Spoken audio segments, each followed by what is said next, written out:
Hello and welcome here to Talkfcb and welcome here to my Q&A face reveal video. What better way than to start it outside of the Camp Nou, and I'm going to be taking you around Barcelona to some truly special destinations as you learn more about me as a person. I'll try to answer as many questions as I possibly can. I'm really sorry that I couldn't get to them all, but who knows, we might be doing this again in the very near future. I am Jamie, it's very nice to meet you at last, so sit back, enjoy. Thanks to all of you for your unbelievable support. I will see you very, very soon indeed, but until then, as always, Vesca El Barça.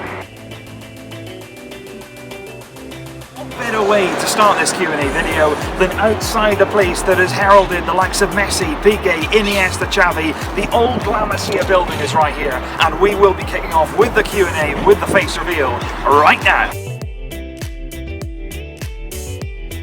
I really fell in love with Barcelona and exactly what it represents. That is exactly what it's about for me, that philosophy, that belief, those sort of values that make Barcelona truly unique. And that is why I'm standing outside a place like this, simply because Barcelona coming through, promoting from within, trying to give youth a chance, trying to develop their own talents instead of dipping into the massive market of players that are out there. And that is why I'm so keen for us to go back to our values in promoting from within. I know it's more difficult nowadays, it is a lot more difficult, but just seeing those players come up like Xavi, like Iniesta, like Messi, like Piqué, those players coming from within, excelling, and having all three of those running for the Ballon d'Or, first, second and third, that was unbelievable. And obviously there's incredible moments with goals, with trophies, with certain matches, but one incredible moment for me was this man, Eric Abidal, getting to lift the Champions League trophy. He faced a really difficult road back to his recovery, of course, and what that meant, him lifting that trophy, what it meant to him as a person, what it meant to us as a club, it was truly unique.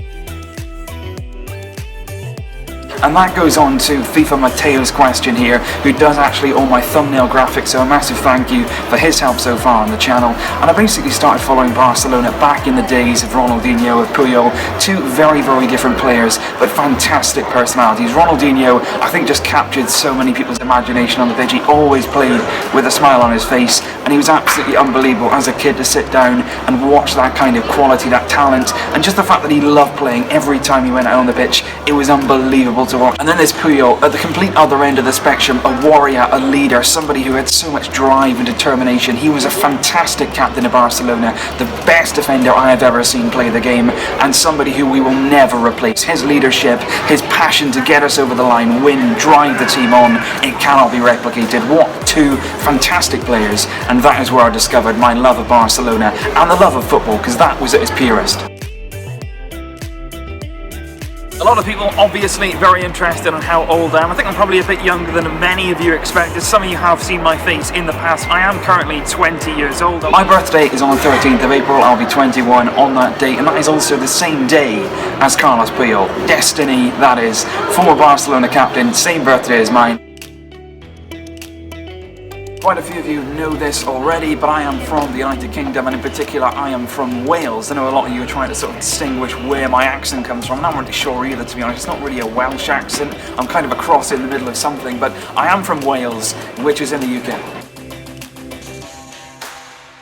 I actually started the channel quite a few years ago now, as obviously a lot of you old subscribers know. Thank you so much for sticking me, because I was inconsistent when I first started the channel. I've really started getting it going recently, dedicating more time to it. But I started it because I felt like there was nothing really out there where we could all come here and talk about Barca. At the start, it started out as me just giving some thoughts on Barca, and obviously it's escalated far beyond my wildest dreams. And I'm really glad that to see so many people from so many different countries conversing, talking about Barca, and meeting new Barca fans. It's an amazing experience, and I'm so glad that I started it, because it's given me so much back.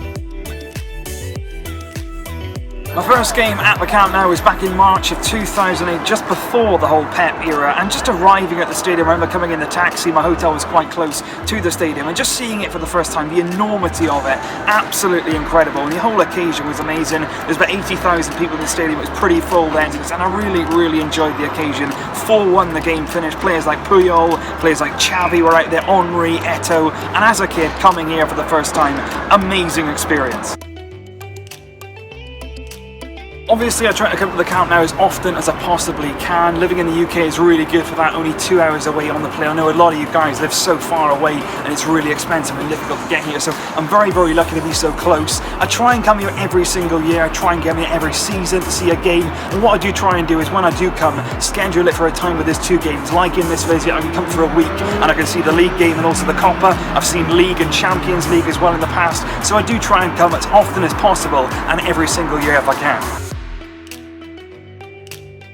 A lot of people have asked this one actually. I did actually play football quite a lot when I was younger, mostly in school and also as a team, like a local team, but I haven't really done it in many years, simply because it's difficult to find the time right now. However, nothing would please me more than to play on a pitch like that. What an unbelievable cathedral of football this is, and I'm seriously resisting the urge right now to jump over these barriers, but the only problem is they've taken the goalpost down, so it wouldn't really be much point.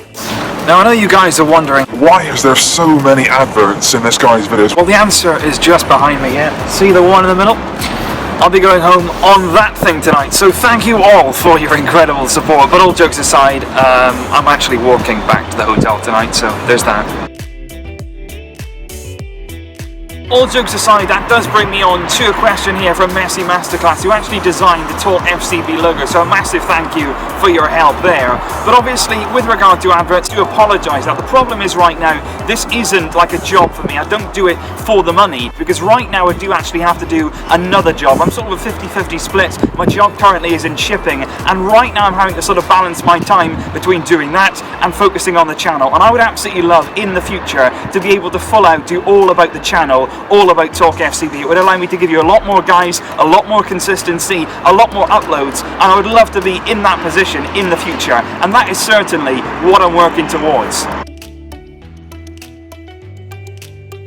Obviously both games are absolutely incredible. The 4-0 away from home, Luis Enrique, really fantastic performance even without Messi, and I was actually in Barcelona for that game, even though it was away from home. I watched the game in Barca. But the 5-0 for me was something else. That is a game that, even though it was a long time ago, that it just stays with you. It was the perfect performance, the perfect footballing game, and it is definitely the best game of football I've ever seen. It doesn't get any better than that. 5-0 at home against your greatest rivals. It was Mourinho's first Clasico. Guardiola just squared him up, put him out there. Messi was unbelievable, even though he didn't even score on that day. It was an absolute masterpiece at the Camp Nou. It has to be the 5-0 for me.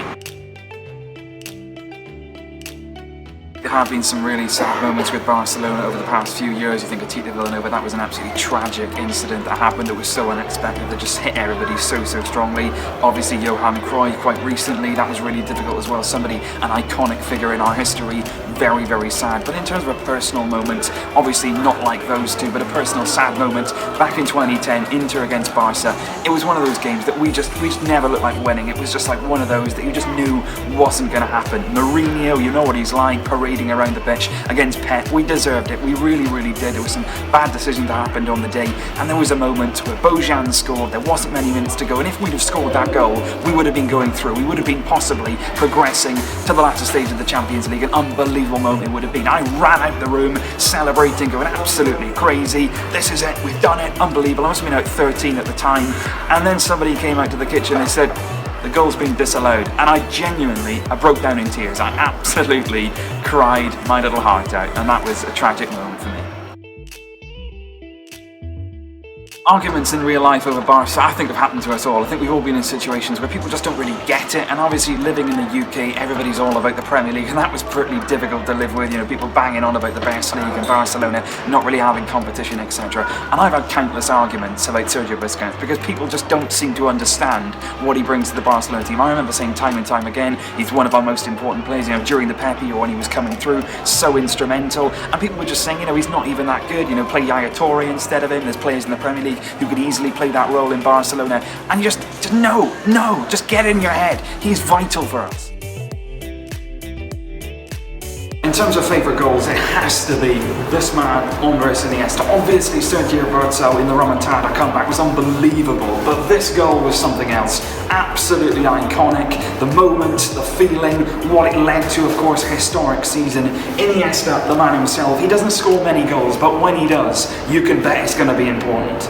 It does not get better than that for me. Iniesta, what an unbelievable moment at Stamford Bridge against Premier League opposition in the dying seconds. Everything that went before it was unbelievable. I remember that very, very clearly where I was, how it all exploded. I was basically at my grandparents' house. I was sitting there, and obviously I was about 11 or 12 at the time. I had all my Barca kits on, and during those days I had a thing of sort of wearing as many shirts as I could do in the big game. So I had about 2 or 3 Barca shirts on, I had armbands on, everything was there. I was ready for this. And obviously 1-0 down in the game, it wasn't looking great. So what I started to do as the game went on, I was getting more and more disheartened as the kid that I was. I was throwing off my armbands, I was taking off some of my shirts. And I remember my grandfather saying to me, it's never over until it's over. And I was like, that's just not happening. It's just not, we're not going to score. And all of a sudden, it erupted. Iniesta with that right foot across the goalkeeper, top corner, unbelievable moment. What a goal. By far my favourite of all time. I went out the room again, just like with the Bojan goal. This time though, I was celebrating. Iconic. This is probably the most difficult decision I've ever had to make in my life. Xavi, Iniesta or Busquets.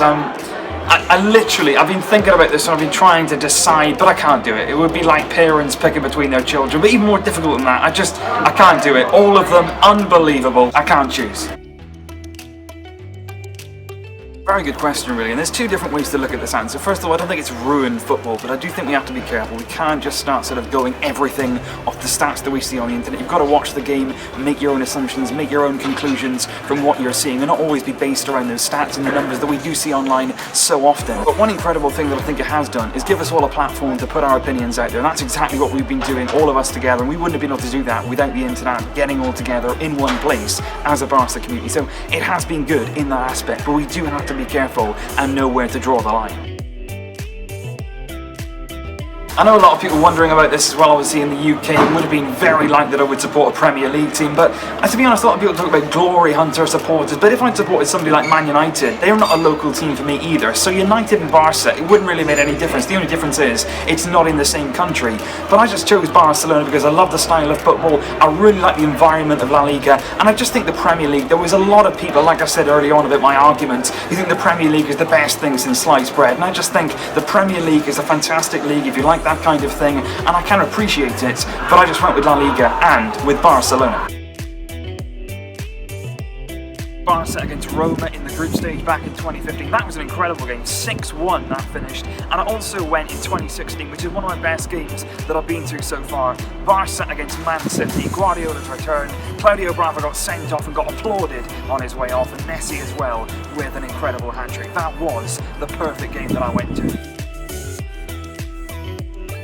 This is a really, really good question, because obviously it's something that causes a lot of debate right throughout Barcelona and Real Madrid fans. I personally believe that the reason Real Madrid haven't won a treble as of yet, and I think not likely to in the near future either, they don't really focus on everything. They usually go all out for the Champions League, and they struggle to consistently win league titles, which I think something is very, very underrated about winning the league. It's across a much longer period of time. We're very, very good at it, and we also, when we win the league, we do follow it up with further success, which I think is definitely underrated, and Real Madrid haven't quite replicated that.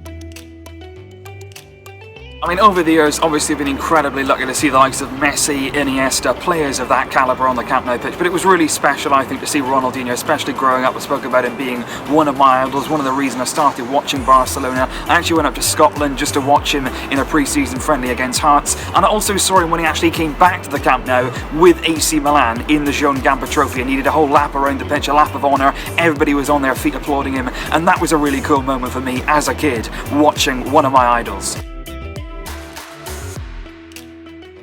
That's a really, really good question. I would actually ask Lionel Messi, and it wouldn't be like, asking him about his personal life, anything like that. I would just ask him how he deals with the constant pressure of being Messi, because I think that's something that's very underrated in his game. The fact that over the past 10 years, he has had to perform at the Lionel Messi standards. He can't just go out there and have a subpar game. He can't just score one goal and that be okay. Every single game, he knows that he has to go out onto that pitch, score twice, score 3 times, create some goals, and perform an all-round incredible game, simply because he set the bar so incredibly high. So my question would be, how do you deal with that kind of pressure?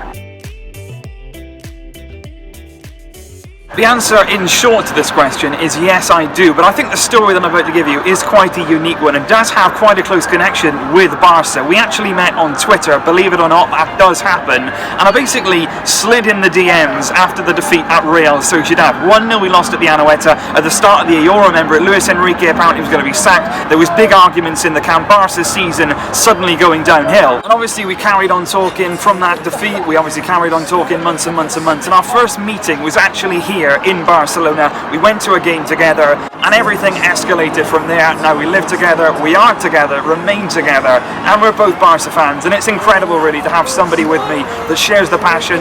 Obviously somebody who's recorded the entire amount of this video, so all the recording credits go to her, but it's really nice that we both share the same passion, and the way we met with Barca connections is incredible really.